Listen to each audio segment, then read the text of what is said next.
सांड से परेशानी है। किसान रात रात भर खेत में रखवाली करता है, तार से उसकी रुधाई करता है। क्यों करता है भाई? अगर परेशानी नहीं है तो क्यों कर रहा है? आप बताइए, खिलफातगंज में गौशाला खुला हुआ है। खिलफातगंज नगर पंचायत में गौशाला खुला हुआ है। गाय का गौशाला के नाम पर भी समाजवादी पार्टी की सरकार में ये लोग किसी को भी अगर कुछ देते जात पूछ के देते थे। आज भी ये चुनाव हुआ, ये लोग सिर्फ जात पूछ के इन्होंने सारा काम किया। लेकिन बीजेपी की सरकार में 1650 प्रधानमंत्री आवास इसी नगर पंचायत में दिए गए, और कोई भी इस बात को बता दे कि हमसे पूछा गया कि आप किस जात के हो। लेकिन बहुत सारे काम हो नहीं रहे ना। विकास के नाम पे कहा जा रहा है लेकिन काम पूरा हो नहीं रहा है। हम लोग परेशान इसी वजह से है। कहीं भी जाओ, कहीं कर्मचारी के पास जाओ, सुनवाई नहीं होती है। उसके बाद सरकार के दोष होता है, सरकार काम नहीं कर रही है, मामला ही फंस रहा है। तो उसके बाद सपा सरकार में 118 आवास हमारे यहाँ भरे गए थे, जिसमें 117 आवास मिले हुए थे। आज कंडीशन ये है कि सपा सरकार में जो भी आवास मिले थे, कोई भी वो ठीक नहीं है, किसी का छत नहीं ठीक है, ठेकेदारी बेस पे कराया गया था। उत्तर प्रदेश विधानसभा के 10 सीटों पर उपचुनाव की सरगर्मी पूरे प्रदेश में बढ़ चुकी है। तो हम इस समय हैं अम्बेडकर नगर के कटेरी विधानसभा में। यहाँ की सीट जो है ये समाजवादी के कब्जे में थी, और यहाँ के विधायक थे लालजी वर्मा, जो अपनी सीट छोड़ करके सांसद हो चुके हैं। तो हम इस समय कटेरी विधानसभा में लोग, हमारे पीछे आप देख सकते हैं बहुत सारे लोग हैं, और इनसे जानने की कोशिश करेंगे आखिर ये जो उपचुनाव होने जा रहा है इसमें किस इनका मुद्दा क्या होगा और किस पार्टी को ये अपना प्रतिनिधित्व करना। क्या नाम आपका? समर अहमद। समर अहमद जी, इस बार चुनाव होने जा रहा है, किसको वोट करेंगे? इस बार चुनाव जो प्रत्याशी अच्छा होगा, चाहे जिस पार्टी का हो, और उसका उत्साह लगन अच्छा होगा तो उसको वोट दिया जाएगा। नहीं, आपके पास ऐसा कौन सा थर्मामीटर, कैसे चुनेंगे? अच्छा, ये चुनने का मतलब है जो विकास पर मुद्दा लेकर आएगा, ये काम यहाँ पर होगा, जो विकास के नाम पर आएगा उसको वोट दिया जाएगा। समर भाई, ये बताइए कि सरकार लगातार डबल इंजन की सरकार है, वो लगातार कह रही है सबका साथ सबका विकास सबके विश्वास का नारा दे रही है, क्या लगता है? लेकिन बहुत सारे काम हो नहीं रहे ना। विकास के नाम पे कहा जा रहा है लेकिन काम पूरा हो नहीं रहा है। हम लोग परेशान इसी वजह से है। कहीं भी जाओ, कहीं कर्मचारी के पास जाओ, सुनवाई नहीं होती है। उसके बाद सरकार के दोष होता है, सरकार काम नहीं कर रही है, मामला ही फंस रहा है। तो उसके बाद जब आगे सुनवाई नहीं होती, चाहे आप राशन कार्ड में चले जाएं, जिसका नाम कट जाता है, कटने के बाद उसमें नाम जोड़ा नहीं जाता है, और उसके बाद 5 किलो गल्ला राशन की बात हो रही है तो सबको राशन नहीं मिल रहा है। नाम कटने को जाता, नाम जोड़ा नहीं, जब जाओ तो वहाँ पर नाम जोड़ते नहीं, कहते अभी बंद चल रहा है। सारी इस सरकार ने अगर आवास की बात करें, फिर अनाज की बात करें, लगातार जो गरीब तबका है कहीं न कहीं उसके सर पे छत आई है कि नहीं आई है? गरीब तबका जो है, जो लोग परेशान हैं, जो लोग की थोड़ा पहुंच है, जहाँ से नेतागिरी लगाते हैं उनका काम हो जाता है, और जो जहाँ पर गरीब है उनका पिछड़े जात के लोग, उनकी सुनवाई हो ही नहीं रही है। ऐसा कुछ भी नहीं है। बताएं। ऐसा कुछ भी नहीं है। अगर किसी अधिकारी के पास अगर जनता अपनी समस्या लेकर जाती है तो निश्चित है कि उसका निदान किया जाता है। लेकिन अब ऐसा ये नहीं है कि बिना जांच के किया जाए, त्वरित कर दिया जाए। अगर आपने उसकी जांच होने के बाद उसकी निदान होती है। बात नंबर 2, समाजवादी पार्टी के लोग कहते हैं कि छुट्टा सांड खुले हुए हैं। माननीय योगी जी ने तमाम गौशालाएं बनवा रखी हैं। समाजवादी पार्टी के लोग हमारी सरकार को बदनाम करने के लिए, योगी जी को बदनाम करने के लिए ये लोग क्या करते हैं कि जनता के बीच जाके और उसका के जातिवादी राजनीति करके और ये लोग सांड को छुड़वा देते हैं। कहा जाता है जातिवाद राजनीति करते हैं। और आरोप नहीं है, वो आपके और हमारे सबके सामने है। ये जनता की आवाज है, आरोप नहीं है। और ये सरकार भी देख रही है, हम लोग भी देख रहे हैं। सांड से परेशानी है। किसान रात रात भर खेत में रखवाली करता है, तार से उसकी रुधाई करता है। क्यों करता है भाई? अगर परेशानी नहीं है तो क्यों कर रहा है? आप बताइए, खिलफातगंज में गौशाला खुला हुआ है। खिलफातगंज नगर पंचायत में गौशाला खुला हुआ है। गाय का गौशाला के नाम पर भी गाय का दूध आप पीते हो। गौशाला है, गाय का दूध आप पीते हो। अगर आप गाय का दूध पी रहे हो और बचड़ा है तो आप उसको गौशाले में नहीं ले जाके देंगे क्या? बात किया जाए, अगर प्रधानमंत्री आवास की बात की जाए, ये बताइए कि कमी कहाँ लग रही है आपको? कमी तो हर मुद्दे पर है, और अगर आप पूछेंगे तो एक एक करके उसका जवाब दे दिया जाएगा, और वो सामने है। कमी ये है कि यहाँ पर समाजवादी पार्टी से पहले बसपा की सरकार थी, और यही हमारी नगर पंचायत इल्तिफातगंज, और यहाँ सब लोग खड़े हैं, भली भांति जानते हैं। ये विकास से लैस हुआ करता था हमारा नगर पंचायत। फिर उसके बाद विपरीत दिशा में जब यहाँ बसपा का चेयरमैन आया, समाजवादी पार्टी की सरकार बनी, वहां भी लोग लाभान्वित हुए और विकास का पहिया कभी रुका नहीं। लेकिन इस बार 2 बार से ये देखा जा रहा है कि वो जिससे भी हो, शासन से पैसा नहीं आता। टाउन एरिया से हमने कई बार बात किया तो वो कहते हैं इतना पैसा आता है, सिर्फ हम वेतन देने में अच्छा ऐसा कुछ भी नहीं है।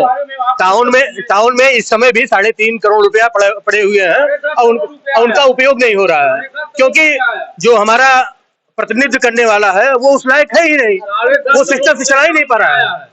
ये लोग वो चलाने काबिल ही नहीं है। और फिर जहां तक आवास की बात है, सपा सरकार में 118 आवास हमारे यहाँ भरे गए थे, जिसमें 117 आवास मिले हुए थे। आज कंडीशन ये है कि सपा सरकार में जो भी आवास मिले थे, कोई भी वो ठीक नहीं है, किसी का छत नहीं ठीक है, ठेकेदारी बेस पे कराया गया था और जो एकदम स्थिति उसकी दयनीय है। फिर उसके बाद बीजेपी सरकार की अगर बात किया जाए तो हमारे यहाँ 1650 आवास पास हो चुके हैं और सभी लोगों के खाते में पैसा गया है। उन्होंने अपने हिसाब से उसका बेहतर विकास किया है और लोगों का विकास हुआ है। अभी कमी कहाँ रह गई है? कुछ कमी रह गई है क्योंकि चुनाव हो रहा है, तो क्या सोच रहे हैं आप? सारी कमी है। बेरोजगारी सबसे बड़ा मुद्दा है, पेपर लीक जो है ये सबसे बड़ा मुद्दा है। तो पेपर लीक हो रहा है, सांड खा रहे हैं किसानों की फसल को है, और महंगाई इस तरीके से हो गई है कि सारी जनता परेशान है। एक ही आदमी नहीं, सारे लोग परेशान हैं इसी मुद्दे। महंगाई, हाँ महंगाई तो खूब है, लेकिन महंगाई है कहाँ? उनके पास महंगाई है जिनके पास आय के स्रोत नहीं है। जो कर्मचारी है, नौकरी पेशा है, बिजनेसमैन है, साथ ही साथ खेतीहर है, उनके लिए महंगाई नहीं है।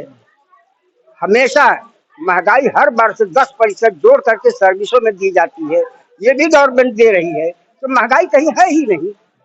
महंगाई उनके लिए जो अकर्मण्य है, महंगाई उनके लिए है, जो कर्मठ है उनके लिए कोई महंगाई नहीं है। अच्छा ये एक बात बताइए, एक मिनट आ रहा हूँ आपके पास। ये बताएं कि सरकार लगातार कह रही थी सबका साथ, सबका विकास, सबका विश्वास, लेकिन अब विपक्ष का आरोप है कि कहीं दिख नहीं रहा है। विपक्ष का काम है विपक्ष यानी आरोप लगाना, उसका नाम है फैक्टर ऑफ एंट्री, यानी विपक्ष का रहना भी अनिवार्य है सरकार में। विपक्ष का, मजबूत विपक्ष का होना सरकार में अनिवार्य है। विपक्ष ही दिशा देता है दशा को सुधारने में। इस बार कौन जीतेगा? बीजेपी जीतेगी। क्यों? इसलिए कि बीजेपी ने विकास किया है। बीजेपी जातिवादी राजनीति नहीं करती। इनके यहाँ समाजवादी पार्टी की सरकार में ये लोग किसी को भी अगर कुछ देते, जात पूछ के देते थे। आज भी ये चुनाव हुआ, ये लोग सिर्फ जात पूछ के इन्होंने सारा काम किया। लेकिन बीजेपी की सरकार में 1650 प्रधानमंत्री आवास इसी नगर पंचायत में दिए गए, और कोई भी इस बात को बता दे कि हमसे पूछा गया कि आप किस जात के हो। लेकिन ये भी देखा गया, अगर ऐसा ही रहा है तो 2022 और 2024 आपके सामने है, आप कैसे कह सकते इस बात को?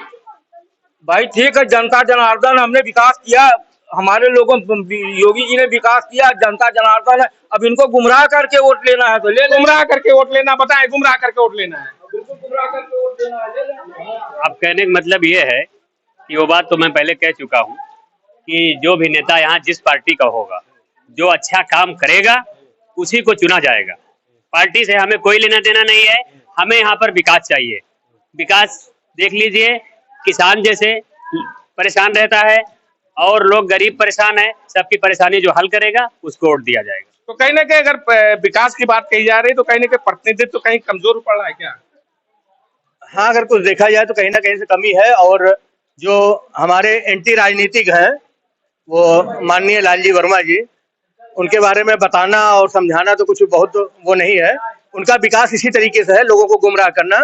हमारे यहाँ बगल में एनटीपीसी प्रोजेक्ट है, इसका 5 किलोमीटर बिजली मुफ्त मिलने का प्राविधान है और उनका घर 7 किलोमीटर है। तो 2 किलोमीटर की वजह से उन्होंने ये 5 किलोमीटर की जनता को गुमराह करके और उसको नहीं होने दिया।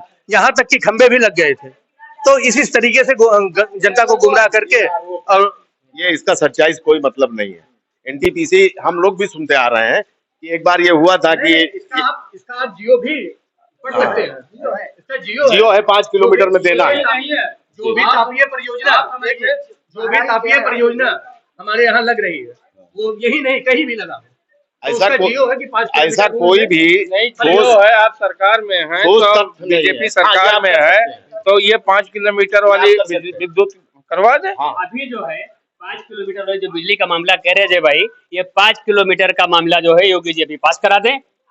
हम लोग को बिजली की जरूरत है, 5 किलोमीटर की अभी बीजेपी सरकार पास कराए। हम लोग की जरूरत है मौके पर, बीजेपी सरकार मौजूदा है। कहाँ कमी रह गई? जी अभी तक हमारे प्रतिनिधित्व करने वाले जो विधायक थे वो हरदम एंटी के हुए, इस वजह से ये कमी रह गई। और नहीं किया। हम लोग छोटे कार्यकर्ता हैं पार्टी के, तो हम लोग भी आगे बातें कर रहे हैं और इस पे विचार किया जाएगा और ये होगी। तो कहीं ना कहीं ये थी यहाँ हमारा कटेरी अगर कटेरी हमारा अगर विधानसभा की विधायक कोई आया जनता, तो हर हालत में होगी। ये थी कटेरी विधानसभा की जनता। इनका साफ तौर से कहना है कि जो कमी कहीं न कहीं रह गई है वो इस 2022 में ऐसा प्रतिनिधित्व करना चाहिए, ऐसा प्रत्याशी आना चाहिए जो यहाँ का विकास कर सके। अगर वही भारतीय जनता पार्टी की माने तो उसका साफ तौर से कहना है सबका साथ सबका विकास सबका विश्वास के साथ हमने फ्री आवास, फ्री अनाज, आयुष्मान कार्ड दिया। लेकिन वहीं अगर विपक्ष समाजवादी या बसपा की माने तो इनका साफ तौर से कहना है कि जो भी भारतीय जनता पार्टी ने नारा दिया था वो कहीं ना कहीं हवाई निकला। लेकिन अब तो ये साफ जाहिर है कि इसका फैसला आने वाले कुछ ही समय पे होगा। लेकिन यहाँ की जनता किसको अपना सर का सरताज बनाएगी ये तो आने वाला वक्त ही बताएगा। Noor Alam, prime 7 UP news, Ambedkar Nagar.